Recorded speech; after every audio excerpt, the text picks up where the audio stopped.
forte, que se tornaria o mais famoso da Reforma.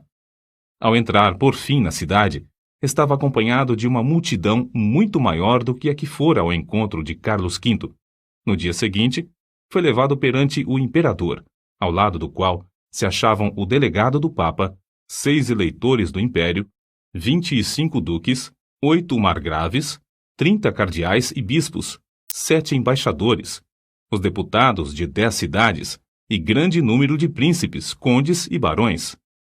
É fácil imaginar que o reformador era um homem de grande coragem e de físico forte para enfrentar tantas feras que ansiavam despedaçar-lhe o corpo. A verdade é que passara uma grande parte da vida afastado dos homens, e mais ainda, achava-se fraco da viagem durante a qual foi necessário que um médico o atendesse. Entretanto, mostrou-se corajoso, não em sua própria força, mas no poder de Deus. Sabendo que tinha de comparecer perante uma das mais imponentes assembleias de autoridades religiosas e civis de todos os tempos, Lutero passou a noite anterior em vigília. Prostrado com o rosto em terra, lutou com Deus, chorando e suplicando. Um dos seus amigos ouviu-o orar assim: Ó Deus Todo-Poderoso, a carne é fraca, o diabo é forte. Ah, Deus, meu Deus, que perto de mim estejas contra a razão e a sabedoria do mundo.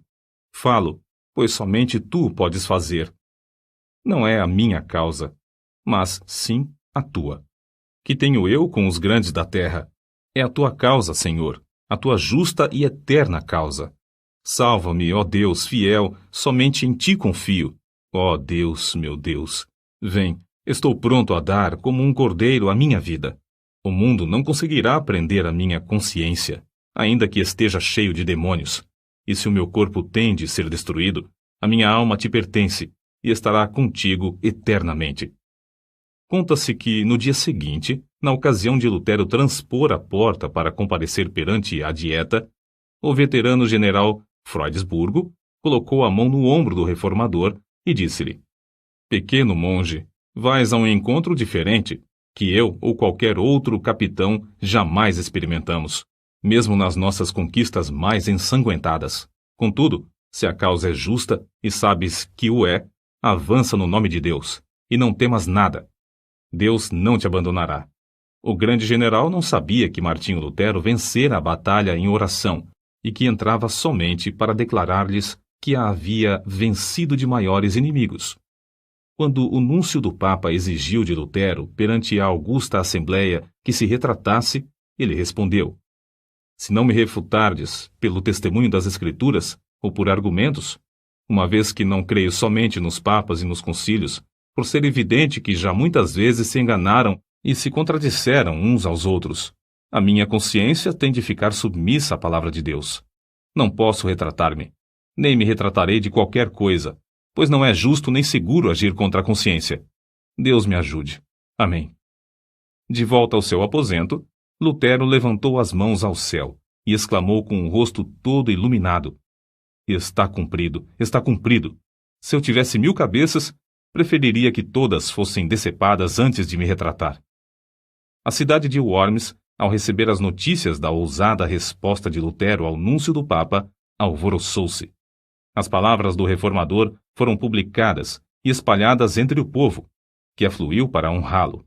Apesar de os papistas não conseguirem influenciar o imperador a violar o salvo-conduto, para que pudessem queimar numa fogueira o assim chamado herege, Lutero teve de enfrentar outro grave problema.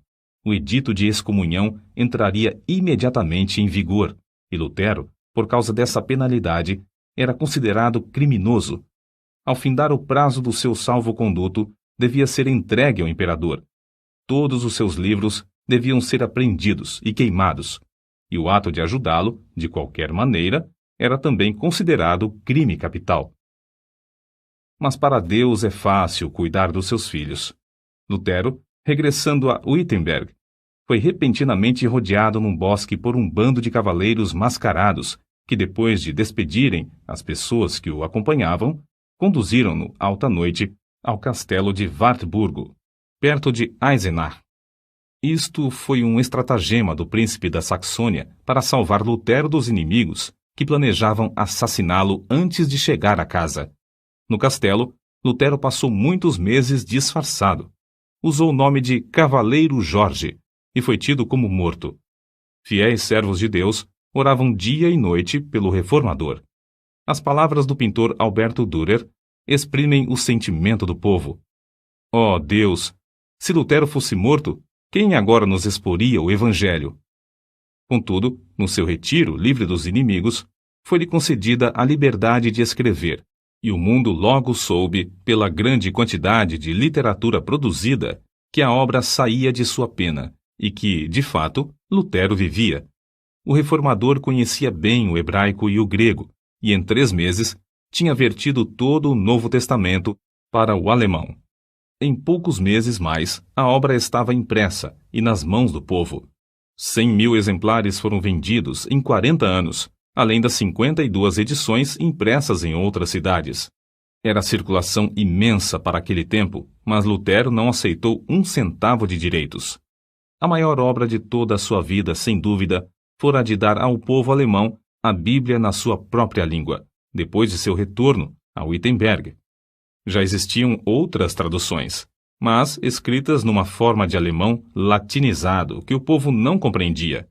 A língua alemã, desse tempo, era um agregado de dialetos, mas Lutero, ao traduzir a Bíblia, deu ao povo a língua que serviu depois a homens como Goethe e Schiller, na elaboração de suas próprias obras. O êxito de Lutero em traduzir as Sagradas Escrituras para o uso das mais humildes verifica-se no fato de que, depois de 4 séculos, sua tradução permanece como a principal. Outra coisa que contribuiu para o êxito da tradução de Lutero é que ele era erudito em hebraico e grego e traduziu direto das línguas originais. Contudo, o valor da sua obra não se baseia tão somente em seus indiscutíveis dotes literários. O que lhe conferiu realidade foi que o reformador conhecia a Bíblia, como ninguém podia conhecê-la, sem primeiro sentir a angústia eterna e achar nas Escrituras a verdadeira e profunda consolação. Lutero conhecia intimamente e amava com sinceridade o autor do livro. O resultado foi que o seu coração abrasou-se com o fogo e poder do Espírito Santo. Foi esse o segredo de ele traduzir tudo para o alemão em tão pouco tempo. Como todos sabem, a fortaleza de Lutero e da Reforma foi a Bíblia. Escreveu de Wartburgo para o seu povo em Wittenberg. Jamais em todo o mundo se escreveu um livro mais fácil de compreender do que a Bíblia. Comparada aos outros livros, é como o sol em contraste com todas as demais luzes. Não vos deixeis levar a abandoná-la sob qualquer pretexto da parte deles. Se vos afastardes dela por um momento, tudo estará perdido. Podem levar-vos para onde quer que desejem. Se permanecerdes com as Escrituras, sereis vitoriosos. Depois de abandonar o hábito de monge, Lutero resolveu deixar por completo a vida monástica, casando-se com Catarina von Bora, freira que também saíra do claustro por ver que tal vida é contra a vontade de Deus. O vulto de Lutero sentado ao lume, com a esposa e 6 filhos que amava ternamente, inspira os homens mais que o grande herói ao apresentar-se perante o legado em Augsburgo. Nos cultos domésticos, a família rodeava um harmônio, com o qual louvavam a Deus juntos. O reformador lia o livro que traduzira para o povo, e depois louvavam a Deus e oravam, até sentirem a presença divina entre eles. Havia entre Lutero e sua esposa profundo amor, de um para com o outro. São de Lutero estas palavras: Sou rico. Deus me deu a minha freira e 3 filhos. Não me importo das dívidas. Catarina paga tudo. Catarina von Bora era estimada por todos. Alguns, de fato, censuravam-na porque era demasiado econômica. Mas que teria acontecido a Martinho Lutero e à família se ela tivesse feito como ele? Dizia-se que ele, aproveitando-se da doença dela, cedeu seu prato de comida a certo estudante que estava com fome. Não aceitava um kreuzer, moeda, dos seus alunos, e recusava vender seus escritos, deixando todo o lucro para os tipógrafos. Nas suas meditações sobre as Escrituras, muitas vezes se esquecia das refeições. Ao escrever o comentário sobre o Salmo 23, passou 3 dias no quarto comendo somente pão